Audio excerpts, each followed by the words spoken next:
Hello friends, इस नए video में हम एक नया चैप्टर और अपने आप में बहुत ही इम्पोर्टेंस रखने वाला जो चैप्टर है सेट वो देखने जा रहे हैं। दोस्तों, set is a well defined collection of objects. Collection तो बहुत सारे होते हैं, जैसे कि आपके किताबों का कलेक्शन यानी कलेक्शन ऑफ बुक्स, ये कलेक्शन हो गया, collection of books.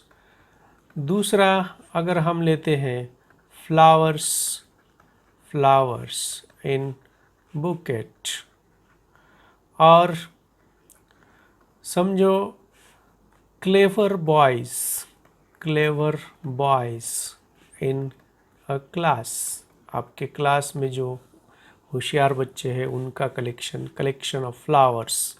This is collection of flowers, collection of clever boys in a class। इस तरह के हर हम अलग अलग कलेक्शन ले सकते हैं। दूसरा अगर लेना है हमें collection of poor families, poor families in a city, in a city, ये भी कलेक्शन हो गया। Collection of natural number, natural number less than 10, less than 10। तो ये सारे इतने सारे कलेक्शन हो गए। अब इनमें से आप देख सकते हैं कि सारे के सारे कलेक्शन ये सेट नहीं होते। सेट कैसा होता है, जहाँ पर हम वेल डिफाइंड कलेक्शन होना चाहिए, जहाँ पर हम डेफिनेटली एंड क्लियरली डिसाइड कर पाए कि उसके ऑब्जेक्ट्स क्या है। अगर हम ऑब्जेक्ट्स उसके डेफिनेटली एंड क्लियरली डिसाइड कर पाते हैं तो वो होता है कलेक्शन। अब यहाँ पर देखिए, collection of poor families in a city.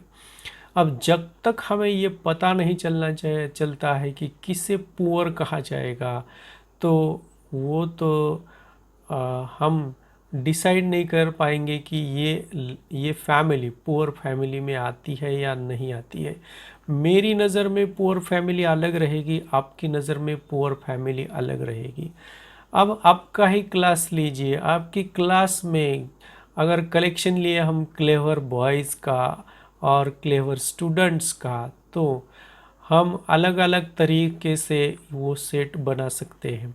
मेरी नज़र में अलग बच्चे आएंगे, आपकी नज़र में अलग बच्चे आएंगे, और दूसरे मैडम की नज़र में अलग बच्चे आएंगे। वो अलग अलग तरह के कलेक्शन बना सकते हैं। तो ये जहाँ पर हम क्लियरली डिसाइड नहीं कर पाते, डेफिनेटली डिसाइड नहीं कर पाते कि यहाँ पर किस तरह के ऑब्जेक्ट्स आते हैं, तो ऐसे कलेक्शन को हम सेट नहीं कहते।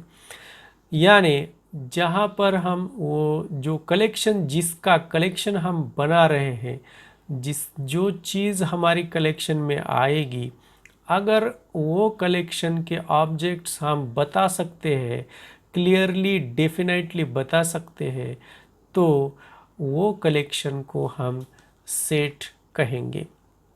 अब यहाँ पर ये लास्ट वाला एग्जाम्पल आप देख सकते हैं।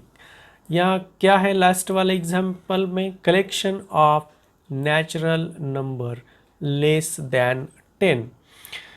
यानी आपको नेचुरल नंबर पता है नेचुरल नंबर 1 2 3 4 5, ये पूरे हो गए नेचुरल नंबर। 1 2 3 4 5 6 7 8 9 10 11 12, और ये इनफाइनाइट हो गए। ये पूरा हो गया नेचुरल नंबर कलेक्शन हो गया।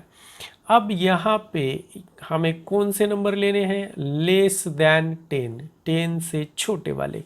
तो कोई भी यहाँ पर बता सकता है कि कौन से नंबर आएंगे। 1 2 3 4 5 6 7 8 9, ये आएंगे नंबर। यानी ये कलेक्शन कोई भी निकाल सकता है। और ये सेट यहाँ पर जो सेट बनेगा उस सेट में कौन से यहाँ पर डिजिट्स आएंगे, ये मैं बता सकता हूँ, आप बता सकते हैं, कोई बता सकता है। नेचुरल नंबर है, नेचुरल नंबर, और उसमें भी लेस देन 10 है। तो यहाँ पर ये जो कलेक्शन हो गया, इस कलेक्शन को हम सेट कहेंगे। अब देखिए दूसरा हम कलेक्शन लेते हैं, जैसे collection of school names, school names in Hingoli city, in Hingoli city. अब यहाँ पर देख सकते हैं आप पूरे के पूरे जो स्कूल है इसके नाम आप लिख लीजिए, कोई भी लिख सकता है, वो कलेक्शन हो गया। और वो कलेक्शन यानी यहाँ पर कौन सा ऑब्जेक्ट आएगा, ये मैं कोई भी यहाँ पर बता सकता है कि इसमें कौन, ये कलेक्शन में कौन से ऑब्जेक्ट आएगा।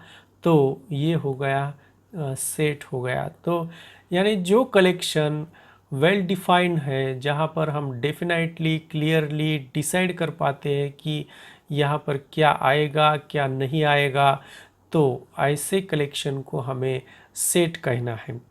अब हमें पता है कि जैसे हमारा नाम होता है, सबका नाम होता है, मुझे आपको पहचानने के लिए एक नाम की ज़रूरत होती है। तो उसी तरह से ये सेट जब हम लिखते हैं तो उसे भी हमें एक नाम देना पड़ता है। और ये नाम हम जो सेट के जो नाम है वो ये कैपिटल लेटर से लिखते हैं, ABCD।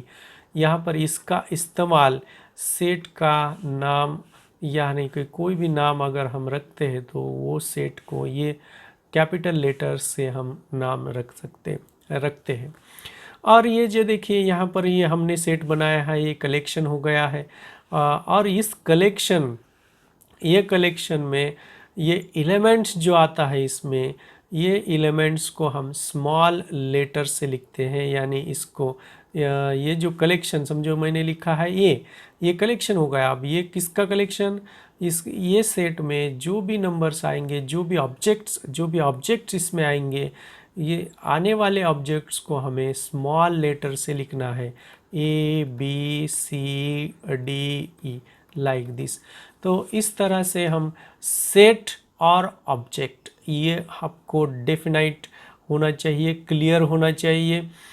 पहले तो क्या होना चाहिए, it is a well defined collection of object. Well defined यानी डेफिनेटली एंड क्लियरली जो ऑब्जेक्ट्स है उसको डिसाइड करना पड़े। डिसाइड अगर कर पाते हैं तो वो सेट हो जाएगा। और सेट का नाम हमें कैपिटल लेटर से लिखना है। और उसमें जो सेट में जहाँ पर मेंबर्स आएंगे उसके जो कलेक्शन से हम वो सेट बना रहे हैं, वो नंबर को हमें स्मॉल लेटर से लिखना है। तो ये बहुत ज़रूरी बातें हैं, ये सेट के बारे में आपको ध्यान रखना है।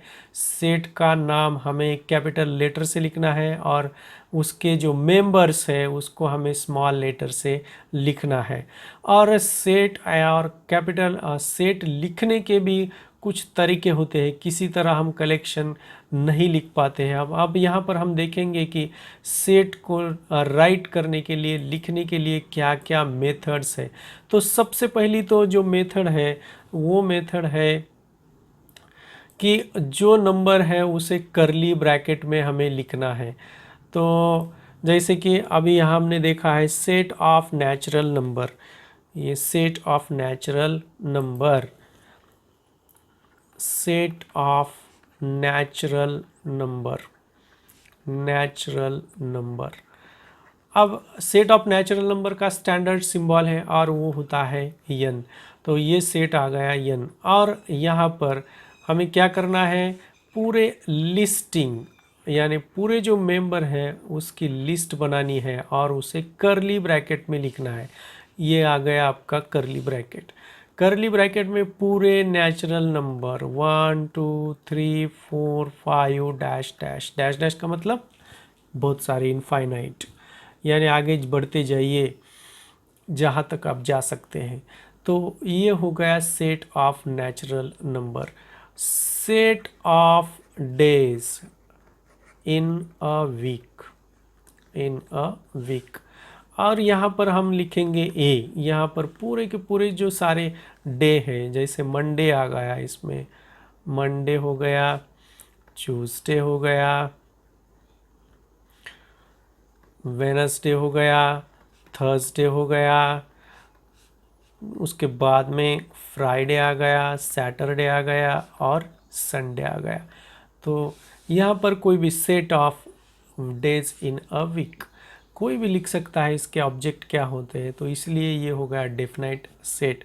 और देखिए यहाँ पर इसके ऑब्जेक्ट क्या हो गए, मंडे एक ऑब्जेक्ट हो गया उसको, ट्यूसडे एक ऑब्जेक्ट, वेनसडे, थर्सडे, फ्राइडे, ये उसके अलग अलग ऑब्जेक्ट हो गए। तो दूसरा हम लेते हैं month in a year, set of month, set of month in a year, in a year. आप कोई भी बता सकता है कि कौन से साल में कौन से महीने होते हैं, तो वो सेट को हम दिखेंगे कैपिटल लेटर से। और ये आ गया जनवरी, उसके बाद में फरवरी, उसके बाद में मार्च। तो इस तरह से आप ये पूरे के पूरे जो मंथ है उसकी लिस्ट बना लीजिए, उसको कर्ली ब्रैकेट लीजिए। तो कर्ली ब्रैकेट में लिखने से ये आपको ये एक तरीका है, ये एक टाइप है, एक मेथड है जिस तरह से आप सेट को लिख सकते हैं। तो ये बहुत ही इम्पॉर्टेंट चीज़ है सेट के बारे में। और इसको लिस्टिंग और रोस्टर मेथड, जहाँ पर आपके किताब में लिखा है उसको रोस्टर मेथड भी कहा जाता है, लिस्टिंग मेथड और रोस्टर मेथड। दूसरी जो मेथड है यानी रूल मेथड, यहाँ पर जो ऑब्जेक्ट का रूल है वो उसके लिए आपको वेरिएबल लिखना है। जैसे कि यहाँ पर अभी मैंने एग्जांपल लिया, बार बार मैं वही एग्जांपल लेता हूँ क्योंकि आप क्लियर हो जाइए। Set of natural number, set of natural number less than 10। Okay, तो set of natural number less than 10 हम लिखेंगे। अब सेट है नेचुरल नंबर का, तो उसके लिए हम यहाँ पर वेरिएबल लिखना है x। यहाँ पर भी करली ब्रैकेट आपको लिखना है, करली ब्रैकेट में जो भी लिखना है करली ब्रैकेट में लिखना है, लेकिन पूरे के पूरे एलिमेंट आपको लिस्ट नहीं करने हैं।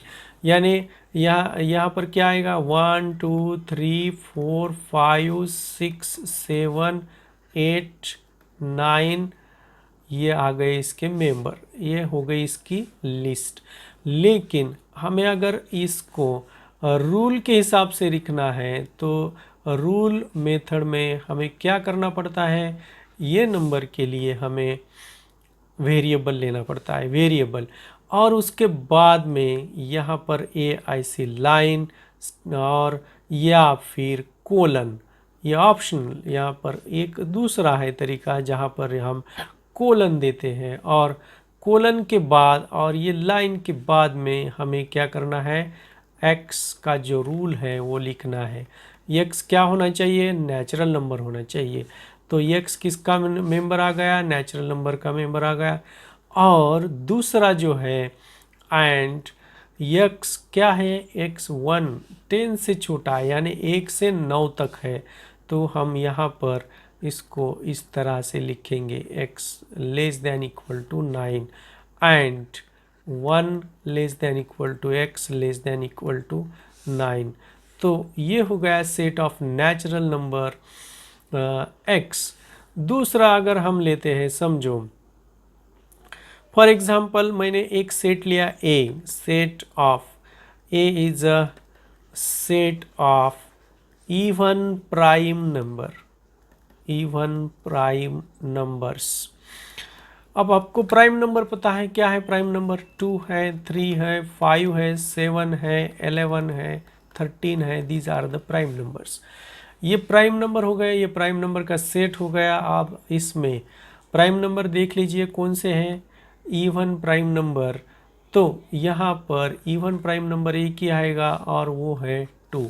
तो सेट ए क्या हो गया, अगर हम इसकी लिस्ट बनाते हैं तो इसमें आ गया 2। ओके। अब इस सेट को हमें लिखना है रूल के हिसाब से, तो हम क्या लिखेंगे? रूल के लिए प्राइम नंबर के लिए, इवन प्राइम नंबर के लिए x लेना है, यहाँ पर एक कोलन देना है, या फिर ये लाइन आएगी ऐसे, या ये दोनों में से एक, दोनों नहीं लिखना है, दोनों में से एक लिखना है। तो क्या आएगा? x is even prime number, prime number. तो इस तरह से हम इस सेट को लिख सकते हैं। दूसरा हम एक अलग एग्जाम्पल लेते हैं। देखिए, समझो आपको इवन नंबर का सेट लेना है, less than set of even number, set of even natural number, natural number less then 11। कैसे आएंगे? सपोज ए हो गया सेट इवन नंबर कौन से? 2 है, 4 है, 6, 8, 10, ओके, 11 से छोटे वाले। तो ये हो गया। इस तरह से हम पूरी लिस्ट लिख सकते हैं, या फिर इसको लिखना है x variable, x is a natural number and x is less than, x is even number less than 11, less than 11 and. तो इस तरह से हम इस सेट को ये हो गई ये लिस्टिंग वाली मेथड, और रोस्टर मेथड, ये रोस्टर मेथड हो गई, और ये हो गई रूल मेथड। और इसको हम सेट बिल्डर मेथड भी इसको कहा जाता है, सेट बिल्डर मेथड। तो इस तरह से आप ये दोनों मेथड से सेट को लिख सकते हैं। दूसरा आएगा, सपोज आपके पास में आपको दिया है set of colours, set of colours in a rainbow. तो सबसे पहले इसे B और सारे के सारे कलर यहाँ पर आप लिख लीजिए। और दूसरी जो मेथड है वहाँ पर क्या करना है, ये हो गई लिस्टिंग मेथड। लिस्टिंग में हमें सारे के सारे जो कलर है रेनबो में वो 7 कलर्स यहाँ पर लिखने हैं। और यहाँ पर x क्या आएगा? x is a colour in a rainbow, in a rainbow. तो इस तरह से हमें सेट को लिखना है। तो ये दो मेथड आ गई सेट लिखने की। तो जो चीज़ आपको ध्यान में रखनी है वो उसकी डेफिनेशन क्या है? Definition, a set is a collection of well defined object, well defined collection of object, और collection of well defined object, उसके जो ऑब्जेक्ट हैं वो कैसे हैं? वेल डिफाइन होने चाहिए। वेल डिफाइन यानी मतलब क्या है? We can definitely and clearly decide the object, it's called as a set. तो क्या है set? Set is a collection of well defined object. और उसे हमें कैसे लिखना है? वो सेट को हमें करली ब्रैकेट में लिखना है। एक जो मेथड है वो मेथड है लिस्टिंग वाली, और रोस्टर मेथड उसके जो सारे एलिमेंट है, ये हो गया सेट, ये ए हो गया सेट, और ये 2 हो गया इसका एलिमेंट, 4 हो गया इसका एलिमेंट, 6 हो गया इसका एलिमेंट। और यहाँ पर जो दूसरी जो चीज़ यहाँ आपको ध्यान में रखनी है कि यहाँ पर रिपीटेशन नहीं होना चाहिए। ये एलिमेंट जो है 2, 4, 6, 8 और 10, this is an important point. हमें उसको बिना रिपीटेशन के लिखना है। जैसा कि हम देखते हैं कि letters in a word, suppose दूसरा लेते हैं हम letters in a word. letters, set of letters in a word, in a word. Remember, remember. अब देखिए यहाँ पर सेट ऑफ वर्ड्स क्या है, यहाँ पर आर है, ई है, यम है, ई है, फिर यम है, बी है, ई है और आर है। यहाँ पर हमने तो पूरा लिख दिया, आपको लगेगा आपने बहुत ही करेक्ट लिखा है, लेकिन यहाँ पर रिपीटेशन हो गया। देखिए आर रिपीट हो गया, यहाँ पर ई रिपीट हो गया, तो ई तो 3 टाइम्स रिपीट हो गया और यम भी 2 टाइम्स रिपीट हो गया। तो बिना रिपीटेशन के हमें ये लिस्ट बनानी है। तो बिना रिपीटेशन के यानी ये आर अगर इसमें 2 बार आता है तो ये हमारा रिप्रेजेंटेशन नहीं होता है। तो आर कितनी बार लिखना है, कितनी भी बार आए उसे एक ही बार लिखना है। ई भी हमें एक ही बार लिखना है और यम हमें एक ही बार लिखना है, बी हमें एक ही बार लिखना है। तो ये हो गया आपका set. Remember, set of letters in a word. तो इस तरह से आप सेट लिख सकते हैं। What is a set? Set is a collection of well defined object. It is a collection of well defined object. Okay, so ध्यान रखिए, we can when if we can definitely or clearly decide the objects, then that collection is called as a set.